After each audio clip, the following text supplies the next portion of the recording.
Hello, everyone, and welcome to a very special episode of Winning as Women. I'm your host, Jody Geiger, and today I am thrilled to be joined by three exceptional enablement professionals. It's an enablement panel, and we're going to talk shop about all things coaching and enablement. If you caught up on our great episodes so far from this season, you will recognize two of our guests today. But first, I want to introduce to the Winning as Women show for the first time, Whitney Sieck, Vice President of Revenue Enablement at Demandbase, and she's also the founder and principal consultant at her own consulting firm, Enablement Enthusiast, and just a pillar in the enablement community out there. So welcome, Whitney, to the show. Oh, thank you so much, Jody. Gosh, kind words. I really appreciate that. We're so excited to have you. I feel like these other two guests are a bit of a trio with you. I see your names everywhere out there in the enablement community, be it at events or posting and shouting out each other online. You do a wonderful job of building community together. So our returning champs, we have Steph White, Senior Director of Revenue Enablement at Lupio and an ambassador at the Sales Enablement Collective. Good to have you back, Steph. And I think on that, you all have been winning awards lately in the enablement community. So kudos there. And last but not least, Senior Leadership Development Sales Performance Consultant, that's a mouthful, Nikki, at LinkedIn. More importantly, about to also become a new mom, we learned last episode, is Nikki Schanzer. So Nikki, how are you doing? And welcome you, Steph Whit. I'm so excited to be here. I'm like, it just feels already so good. I'm like, yeah, with my peeps. This is great. I know, like a little reunion episode, right? That's what it feels like. I was like, we've got some cute pics together from our last time together in Austin. Yes. Oh my God, that was so fun. Awesome. Well, let's take a pulse check here while we have the three of you. The state of enablement at this point, we're in 2023, the number one business challenge that you're seeing enablement solving. Whitney, new to the show, would love to start with you and get your hot take. Yeah, well, I think what we're really focused on at Demandbase right now is our product actually helps people uncover opportunities by surfacing intent data. And so pipeline is a problem that I think a lot of folks are facing in this market. So we're coupling becoming the best users of our own product and drinking our own champagne. We're coupling that with storytelling because we hope that by building our team's confidence in using the platform, that it creates this sort of authentic enthusiasm for our customers that are hearing about our product for the first time. And so we're not only doing that, we're also looking really closely at our customer journey, and we're evaluating like what's been going on in the market, how have things changed and shifted, and how do we need to adjust our approach in order to accommodate some of those big changes in the market. Anyone want to build on that? I mean, drinking champagne, I'll build on that. That's not... I can do that for you, Nikki. I got this right now. Yeah, I was like, could somebody please step in here? That'd be great. So I think it's interesting. We're coming up on our last quarter of the year. So a couple of things happening. One, big annual product summit. So product enablement is the name of the game right now for the, foreseeable future. A lot of the things that we would normally like to do, I call it to keep the lights on. This is the onboarding, this is the career conversations, coaching. All of that gets parked right now as we focus on big feature and product releases. On the theme of drinking your own champagne, I also oversee the sales response function at Lupio. So we're a sales response tool. I oversee the function, ergo drink my own champagne also. But there is a lot of work that has to happen behind the scenes when not just updating enablement content and training for product enablement, but also all the messaging and collateral that you're actually responding to security questionnaires and RFPs with. So those are my two big boulders right now for the foreseeable future, which are very much tied together. Amazing. Which is also, Whitney, you're talking about storytelling, you're talking about updating that buyer journey map. And then Steph, what you're talking about is almost zeroing in on core components of that, be it from a product. Anytime you update your product, it affects every part of that journey, and resources, collateral, responses that you're doing externally to customers. So Is that similar for you, Nikki? Yeah, actually very similar. I think one of the biggest things that we're focused on right now, we had done a ton of analysis with over 200 reps and our highest performing reps and leaders. And we thought maybe we should transform our sales process. And it was fascinating because what we found is our AEs actually do have a process and our CS team does. But the team that didn't is our renewals team. And so we've built a new process for them and we flipped it on its head, quite literally going like, maybe it isn't stages. Maybe it's actually what are the core conversations that you need to have a successful renewal across 1 to 3 years. So we've identified these 4 critical conversations that they should have.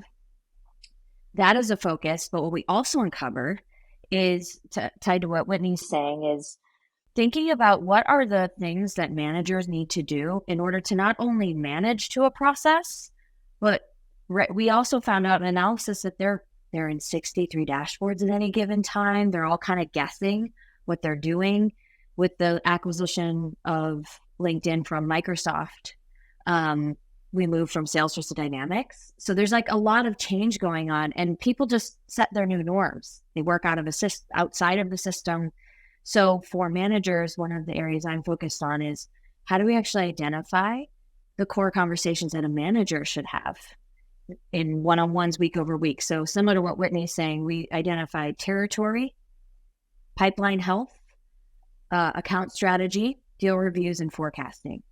And so we are kind of like rolling out this huge initiative where it's like, how do we start with managers and get them into one source of truth, one dashboard from 63, which is like very exciting. My haircut fell out. And then make sure that they feel set up for success. So it's a huge, huge change. But what's interesting is like they're all doing this anyway, just in a really non-prescribed way. So we're trying to just build the framework for them and go, now you can make more data-driven, informed decisions on what you should be talking to your team about. So really cool. Nikki, I love that. I mean, the metric of being able to move from 63, I think you said, dashboards to 1 is like, that is efficiency right there. And like, I'm thinking about the time savings that you're going to have for your managers, how many more things they can do now that they've got that time back. That's really exciting. Yeah, I think about that all the time. I'm going, even presenting this, the managers are like, are you sure? like, okay, but what's the catch? And it's like all of this evolves. This is our first chance doing it. But the reality is imagine what we can save people when you just give them the playbook to say, you get to make the decision. You're leading your team. You're going to continue to lead it the way that you want. And one of the core components of that is coaching as well. So we've paired coaching guides with each one of those topics that a manager is speaking to their team about anyway, which is great. It's really interesting to me, the way that you have mapped that. I don't know if any of you have read it. I'm trying to recall the name and we'll put it in the show notes, but I think it's Crushing Quota. Have you read that book? Okay. Oh, as I write it down. Yeah. It's a goodie. I think I will confirm the author and who it is by, but actually it's the team that wrote Cracking the Sales Management Code as well, I think. Anyway, it's interesting how you broke that out because that's what they talk about in that book is a framework for these events and moments for managers to be able to have a very simple, this is what I need to hit in when we're looking at territory or when we're looking at, account mapping, whatever that might be, because everyone is going to have their own style, but you need the actual, commonality in terms of how we forecast, how we're looking at that activity and the output we're driving from it. So I love that because I think that for managers, they don't want to be told what to say in a one-on-one, but they do want to be clear on what it is that they're driving out of it and want to be clear with their teams in terms of setting expectations. Yeah, we keep saying freedom within a framework. We're testing that out. It lands some of the time. Some of the time. Yeah. We're like, so if anybody has any other ideas, I will make sure to look at these books because it's hard to go, I'm prescribing you something that is best practice, to a group that doesn't want to be prescribed. So it's like, it's really interesting. I think like deep down, we all want to go like, well, what does best practice look like and how do I pull from that? But don't tell me what to do. So it's a dance for sure. Yeah. And I mean, it brings me back to like, I know this phrase is like old as dirt now, but like the art versus science of selling, right? Like you're giving them the science, you're giving them the structure. The way that they get to those end results may vary based on their personal styles. But I love that you're thinking about like flexibility within a framework, or what was the phrasing that you used? It was freedom within a framework. Yeah, exactly. Yeah, I love that. Yeah, I think it's interesting too, as we approach different personality types in sales leadership. What are those? They're not strong typically. They're totally easygoing with anything you want to change in the process. Really also just trying to get our heads around, and you do this well, Nikki, from our conversations we've had about coaching managers, getting ahead of like the yabbits, as I call them, like the response that you get from people when they're like, yeah, I get it, but like, this is how me and my team best operate. Yeah, but that's at that big company. We're different. Yeah, but our sales pipeline right now isn't that. So trying to get ahead of those yabbits, and I do love the alliteration you've got there. I may borrow it. Because I think that allows for the flexibility to get ahead of those yabbits, and really make it an invitation for people to personalize their approach with the best practices that you're providing. I love it. Yeah. And I love that term, yabbits. They're like so little good. bunnies. That's a whole other pictured conversation. like an alien or something. I love it. Yeah, I wasn't going bunny. I was also going like a minion or something. Like, yabbit. Totally. Yeah, they're these little evil bunnies that like I envision, because I like to garden. And I'll shorten this story, but it's like you start seedlings, you do all this stuff, you try to plan out and you map out how many plants per square foot in your garden and all that, and you put it in the garden and you don't put a fence around it, aka launch the program, and you're just invaded by rabbits or yabbits, which just destroy the hard work and the thought that you put into it. And so that's kind of like, I picture evil little rabbits when I think yabbits, and how they can make a mess of things. I mean, we all have a yabbit inside of us. I think that's just human nature to change, our response to change as humans. And, I love the call out stuff there of what are we doing to get out ahead of it? And that's, I'm assuming, collaborating and incorporating or co-creating with the manager that you're, or stakeholder that you're working with. Yeah. Okay, so I'm hearing a lot of different things, from looking at the moments and the conversations, the frameworks, to storytelling along the buyer journey.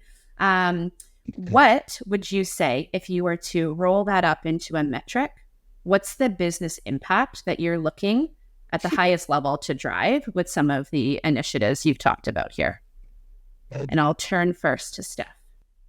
Do I get one, or can I have a short list? You can have a short list, but talk about the most impactful thing that you and your enablement team are driving with looking at that business challenge.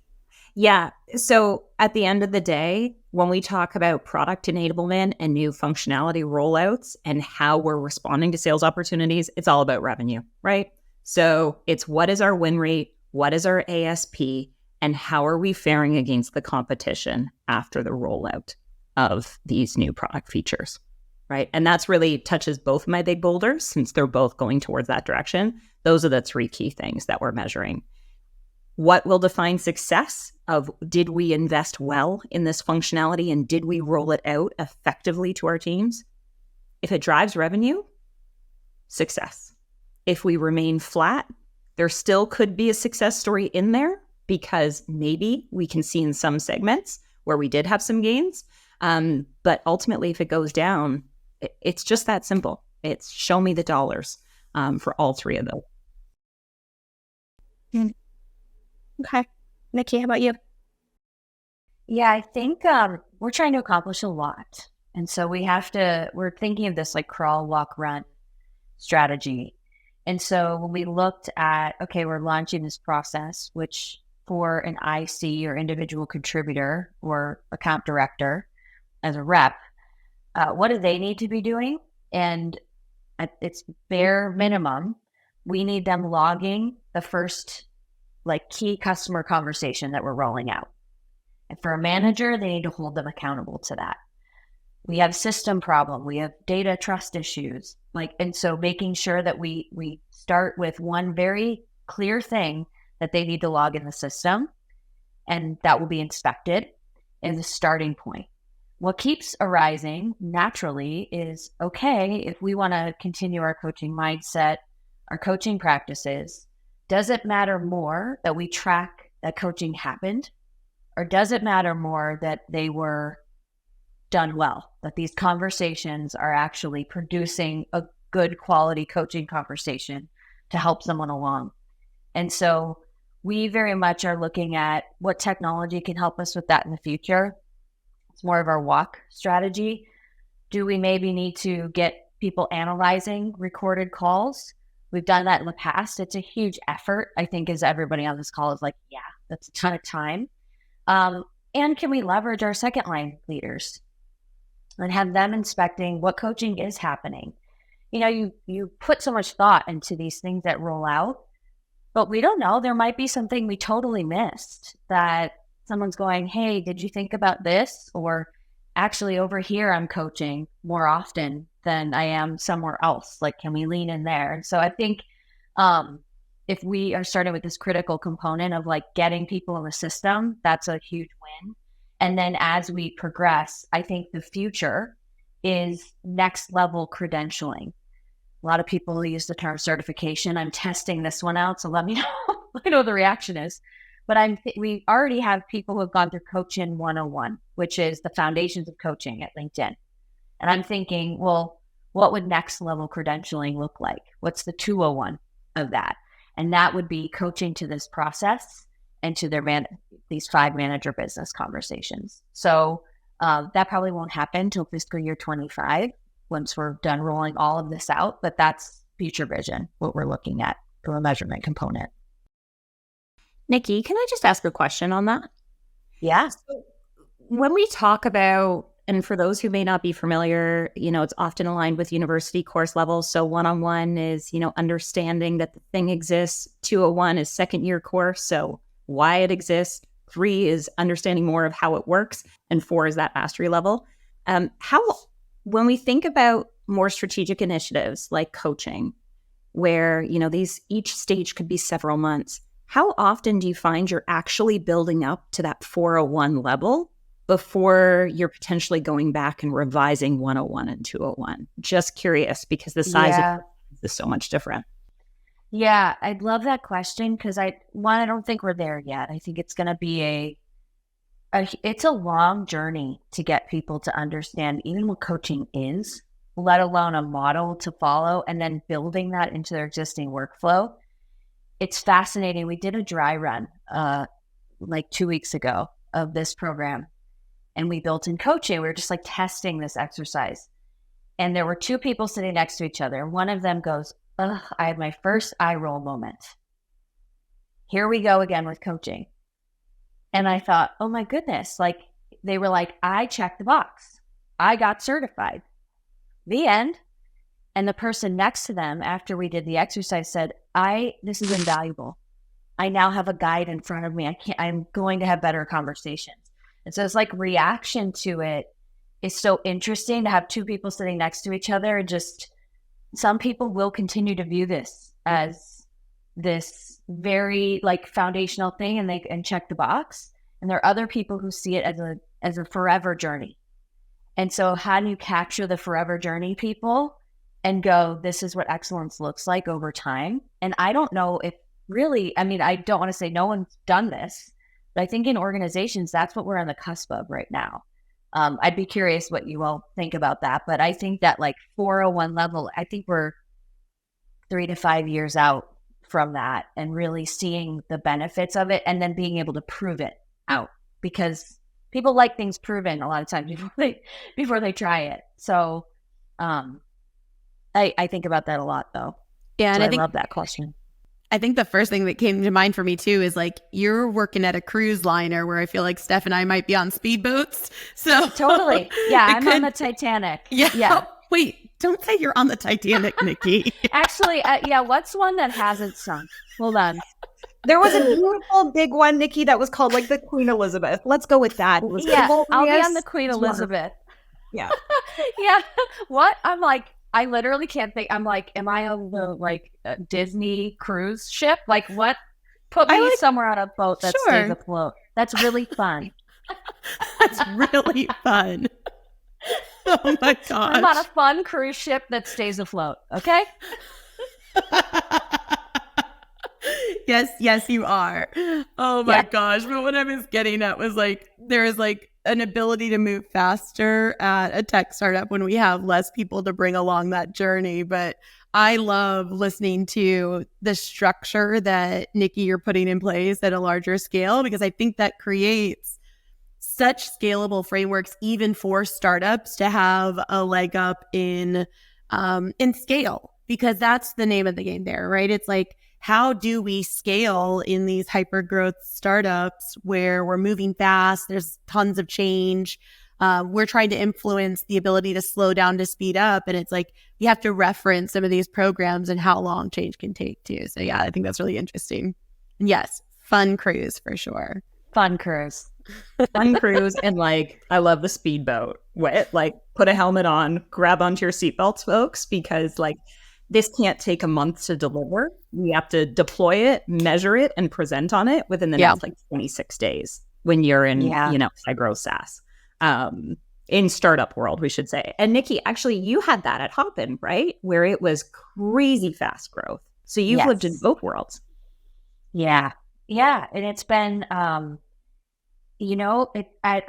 went to Hopin and Outreach, and then I'm at LinkedIn, and like taking this experience and going, okay, like there's so many more stakeholders. There's so much more involvement from teams that I'm like, I will never forget like building a curriculum out. And it was like, oh, that's what our team does. I was like, what? Like just the thought that there's some extra hands around, I think has been probably one of my biggest moments of change, to be like, wait, I don't have to do it all. Like I don't know what that looks like. All right, Nikki, now you're rubbing it in.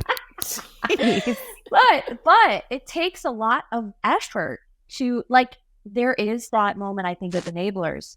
I'm very, this inherently about me, but I'm somebody who like feels responsible for everything. And I'm like, if I just do it, I'll just get it done faster. And so it's learning how to go, where do I have to really lean into my strengths in very particular ways. Whereas I think when you're on the speedboat, you get to expand those in a variety of different ways and learn new skills continuously. It's just like an interesting thing to try to bring people along the journey. And it takes a lot more time, quite honestly. Yeah. It's two very different skills. One thing that I am really liking that you're saying, Nikki, is, or the way that you're approaching it, is by looking at milestone events and keeping it simple in terms of a light framework, and then starting at that manager level, giving them coaching tools within that framework. That is a really simple way to say, make effective use of your time, right? Because I think that, at least in my experience, when you have newer managers, I don't think it matters if it's a speedboat or a cruise liner. The expectation or the assumption sometimes is I need to be everywhere and my responsiveness is my value, versus I actually, as a more experienced leader, might check in less. I might do, at the beginning of a quarter or ahead of a quarter, a territory plan update, or I might do, an account plan at the beginning of a quarter, but I'm not necessarily meeting, weekly, daily, asking for updates on that. I'm being effective with my time and setting expectations. And so that simple framework with that clear output and then embedding that coaching behavior into it, I think is what's going to create that longer lasting change. And what I know about coaching, I'm a coach as well, is that similar to folks wanting to be coaches, It's the same as clients. If there's no desire to be coached or there's no gap that's identified, there's no coaching conversation. It just doesn't exist. And it's the same thing, I think, for a coach. If I'm curious about the other person's point of view, if I want to see what they are thinking, what they've tried, and get into exploration with what could be with them, now I'm a coach. If I'm saying, this is where you need to go, how you need to get there, and the timeline that you need to do it within, I'm not a coach. And so you have to choose as an individual, I think, in each moment, what hat am I wearing right now? And what hat is even needed within the business? Because coaching hats aren't always needed either. Correct. Yeah. That's where freedom within a framework comes in, is what's the difference between, what's a hybrid conversation look like? Because most of the time people are having them anyway. And I think about that a lot. I'd be curious how you're measuring your program too. I'm like, pipeline? Like, I'm like, tell me. But I think that's the trick, is people, when they learn things, almost want the prescription to be very, very clear. And this isn't. This is like, you're going to have to make the best decision that you think is viable based on the data that you're seeing. And you should know what levers to pull. And that's like a very tough thing, I think, for people to swallow, because they're like, well, just tell me the exact instance.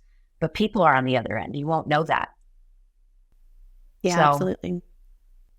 Yeah, you were mentioning, like, asking about how we're measuring some things right now. And at Demandbase, we worked on establishing our charter. I've only been there a few months. So one of the first things I do with the team is establish our charter. And our team came up with a really cute acronym. Like, we're working on a way to approach this where it's all about our internal customers being the reps. And so the acronym REP for us stands for readiness plus excellence equals productivity. So our lagging indicators are all around, like, productivity, around customer retention and expansion and attach rates, like all of the big lagging indicators that you would expect.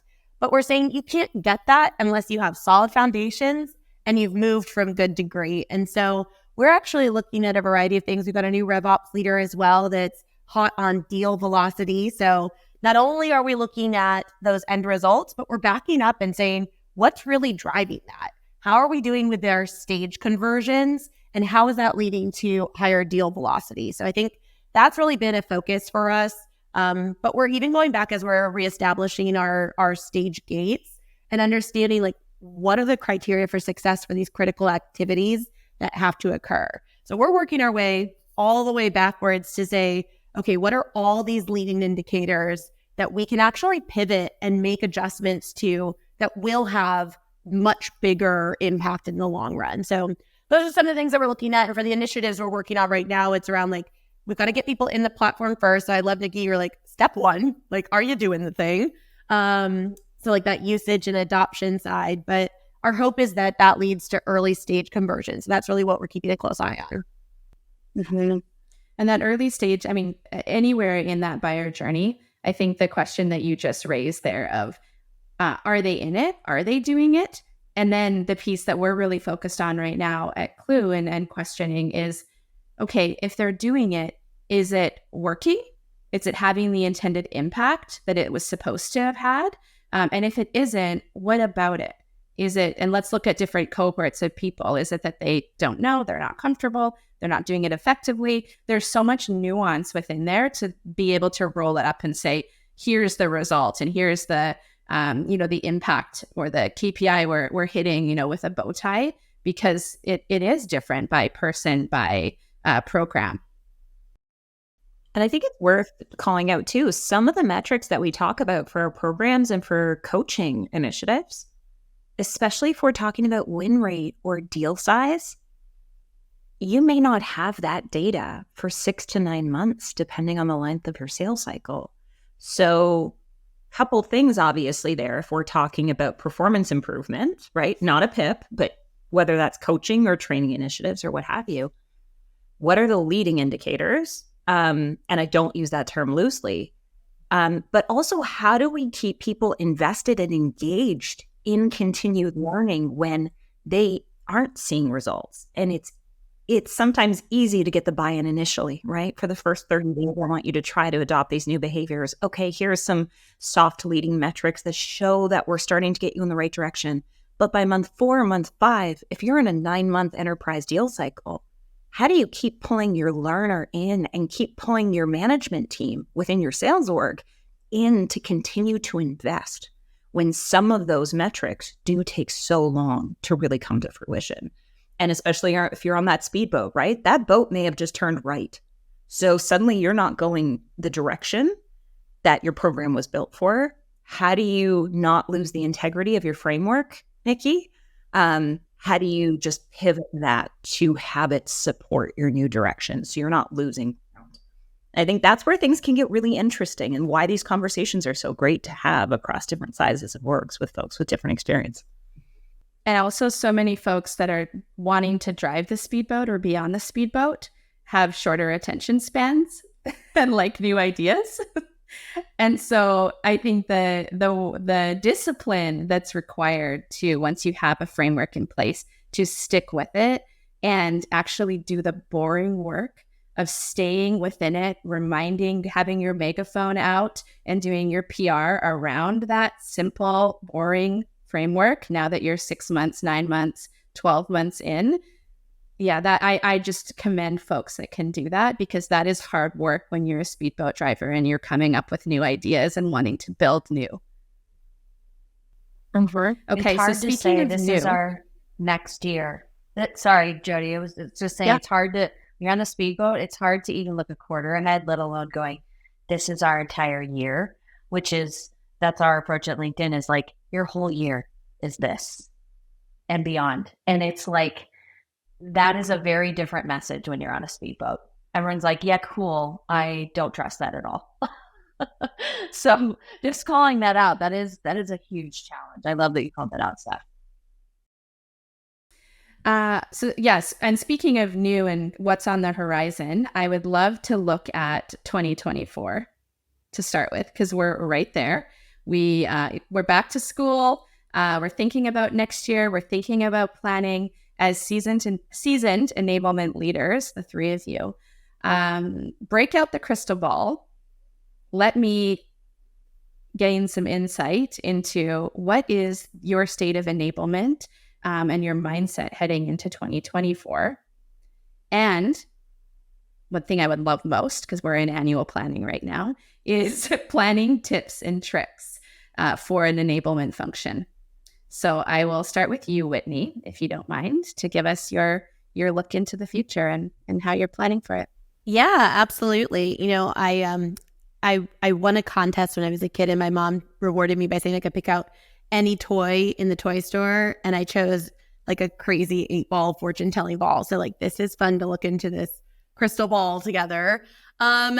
Mine is actually going to sound a bit like Nikki was a plant here, but I've already dubbed next year of the manager.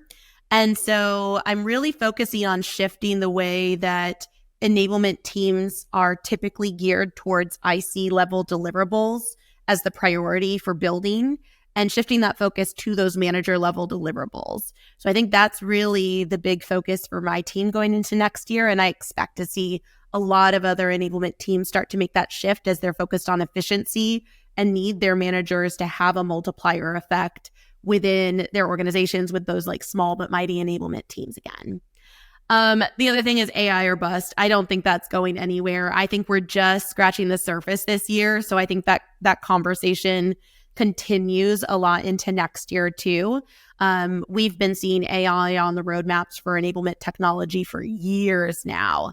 And it really was around like surfacing content in places where folks lived. And now it is like the imagination's gone wild with it. And then I think we've only scratched the surface with tech stack integration. I think that's going to continue to be a trend. So I think this year was the agenda for like the next few years to come. And we're just getting started in some of those. And so like another theme that comes to mind is we're headed back to basics, but we're trying to do that without being like all basic, right? Like pumpkin spice latte basic. And I think that really there, I just want to make sure that we're getting back to some of these foundational elements that are so critical and so important these 100 level, just to hit on our conversation earlier. But we don't want to put the same content in front of the team and expect different results. Like that's the definition of crazy. So how can we do this in creative and engaging ways that get them to be able to flex to the market shifts? And so that's where I love like the frameworks, but with freedom or flexibility. So that way you can adjust to what is happening, but you still have a process to follow and attach to that creates scale. And then you said you were most interested in annual planning. So my planning tip, I mean, this is a big one. Like a lot of enablement leaders don't necessarily have the seat at the table. So I would say encourage and try to find a champion to help get you a seat at the table, because the biggest impact that an enablement leader can have in the annual planning process is they are a bridge between all the go-to-market leaders that are having independent conversations. And so like you can't have your CX leader planning something for Q1 that requires a post-sales account manager on a sales team to do something different if the sales roadmap doesn't align to that too. And so it's how can you make sure that your sales, your marketing leaders, and your customer experience leaders are all in alignment and rowing in the same direction at the same pace, to keep with all of our boat analogies. But I think that's really the biggest area of opportunity for enablement leaders to play a major part in the annual planning process that will make our lives easier, but also will make the field's life easier in consuming information that's paced accordingly and consistent, and their handoffs will be aligned. So that is a really important part that I think enablement leaders can play. Okay, so year of the manager and enablement planning tip is have a seat at the table as a leader within that planning. Yeah, absolutely. Okay. Love it. And Steph, you want to jump in on your crystal ball and annual planning tips? Okay, so I hadn't called mine anything, but now I'm going to. I'm going to call next year the year of T-Swizzle. There's going to be the Taylor Swift Shake It Off and Shake It Up year. Couple of things. I feel like, and ladies would love to hear your perspective on this, I feel like this year was a lot of like Magoo. We were, taking 2 steps forward, 3 steps back with org structure changes, budget cuts. Maybe you had a headcount approved and you lost it. Maybe your sales team reorged and suddenly your work that you did last year to adjust the sales process for new headcounts, like it was just a really like slow as molasses year in terms of feeling like, wow, I got us from here to here, which is what 2020 was like, right? We did all the things last year, huge successes. This year was a lot of work in some ways to get not that much further ahead, because a big part of what we were all doing was keeping the boat afloat through the turmoil. So I'm going shake it off and shake it up, getting new ideas, getting innovated. Whit, to your comment, like don't put the same training content in front of people. Go build your skill set. I'm going to go start tinkering with video editing software. Haven't told my leader yet, but that's going to happen. And just try to start challenging ourselves to think, how can we be more dynamic and think outside the box? The other things that I'm really thinking about for next year, getting people back onto promotion paths. So we've talked about coaching. A lot of folks got hit negatively this year. Perhaps promotions got stalled. How do we bang next year off with a celebration and have clear career paths in place for people so that by next summer, folks are celebrating again. They're energized. They're hitting new revenue targets. And probably not surprising to you three, but I'm also thinking about how can enablement play a role in community growth? Whether your ICP is an enablement leader or a sales leader, there is an incredible opportunity to start building a groundswell for your SaaS brand in North America. And because we're not bag holders, quota carriers, whatever you want to call us, we can go do what we do best, which is go have authentic conversations with the market, learn and understand what other companies are thinking about conversations like this, Jody, and bring that back to our revenue teams to help shape the strategy next year and beyond. So T-Swizzle is how we're going to recap that, but hopefully you're all with me on the sentiment. We're with you on the boat, shaking it off, shaking it up. Love it. And how about you, Whitney? Or sorry, not Whitney, Nikki. I'm going Beyonce here. I think this is enablement's renaissance. I'm Beyonce like through and through. Whitney knows this. I send her videos of me doing like the cup it challenge in my office. I was like, don't you dare share those. But they'll be in the show notes. It'll be in the show notes. This isn't fair. It literally makes my day. I like send Nikki all the TikTok dance challenges. I'm like, can you do this for me real quick? And then I'm like practicing. I'm like, my meeting's at 30 minutes. Let me go like practice this and try it. Caring is caring, and we have WhatsApp private groups. So like send that over is all I'm going to say. I'm like, oh my God, I just went to see Beyonce. So I'm very into this. But I think, so I agree with everything. I'm like, yes. Like you're the manager, making sure that we're like resetting. I love this idea of T-Swizzle stuff. Like when I think of Renaissance, I actually think this is like, I mean, this happens so many times. The macroeconomic environment shakes up and guess who's the first to go? Enablement. I also am seeing CS teams get impacted a lot. And I'm going, okay, so the people who help you with change and the people who keep your customer base, like really, that's where we're going. And it continues to happen. So I actually think that this is the year of like enablement taking a look at itself in the mirror and going, all right, I've had enough. Like I'm sick of being the person that does it all or the team that does it all. And what do we actually want to brand ourselves as? And this can look different at different organizations, but how do we not be the team that when stuff hits the fan, we're the ones that have to pick up the pieces like right away? And two, there's like some responsibility top down that is like standing up for us in the room. I don't know how else to convey this other than I think we have a job to do, and that's getting very crystal clear on charters, making charters more of a thing. I know you are excellent at this. Like, I just really making sure that there is a seat at the table. Steph, I know you absolutely have that. And so ensuring that from top down, everybody knows exactly what you do. And whether you're on a speedboat or a huge cruise liner, ensuring that people understand that there is a place for enablement, that it's crystal clear. And just because things aren't going the way that they should, there are ways to pivot without getting rid of your enablement teams, and like really making sure that there's clarity around that. I think everybody enablement's like, here we go again. And so I think it's our renaissance to go like, actually, who do we want to be? And we've tested a lot of different places within enablement roles, functions. We think year of the manager. I'm absolutely in agreement with that. I think that's a huge area that's led us to this point that we've missed. And so I think there's tons of opportunity there, which is very exciting.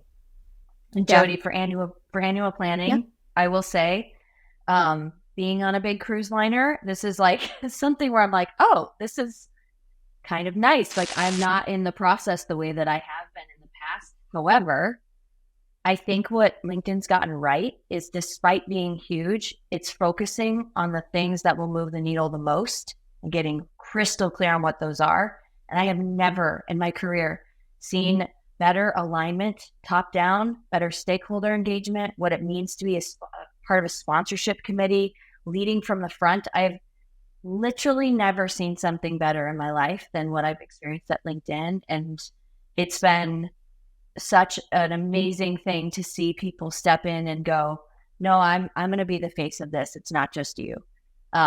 So I think there's a lot of cool stuff that can come out of that as well. Great.